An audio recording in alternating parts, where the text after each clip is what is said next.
Bentang-benta sa social media ang arte post ni Catherine Bernardo kahapon.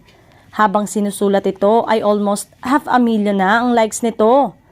Nasa bakasyon sila ng kaibigang si Sofia Andres sa beach at nakatupis ang ex ni Daniel Padilla habang nasa yacht at may hawak na drink. So, hindi nakakagulat kung magiging calendar girl na si Catherine next year dahil nga nagpapasexy na siya. Anyway, parang si Sofia Andres ngayon ang may hawak ng mga sekreto ni Catherine at Sara Labati. Siya ang ka-hangout lately ng dalawang aktres matapos ang hiwalayan kina Daniel Padilla at Richard Gutierrez. Samantalang, ibang-iba si Catherine kesa mga dati niyang karakter sa pelikula maging sa personal na buhay. Wala nang pagpapakyut at bagay sa kanya parang nakawala talaga siya sa hawla. Kilalang may pagka-conservative boyfriend si Daniel kaya siguro hindi nagagawa noon ng aktres ang maging modern.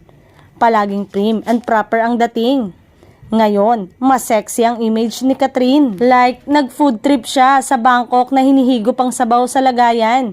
Walang gamit na spoon, yung mga simpleng ganon na parang pure joy.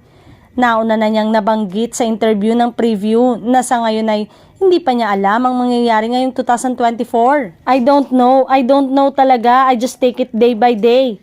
I don't want to overthink, I don't want to put too much pressure on myself. Hindi ko talaga alam anong mangyayari sa akin for 2024. But yung uncertainty, yun yung exciting, di ba? At open siya sa new opportunities abroad. I'm open with opportunities kung merong partnership. But then, I would like to stay here kasi, alam mo, iba kapag dito sa Philippines.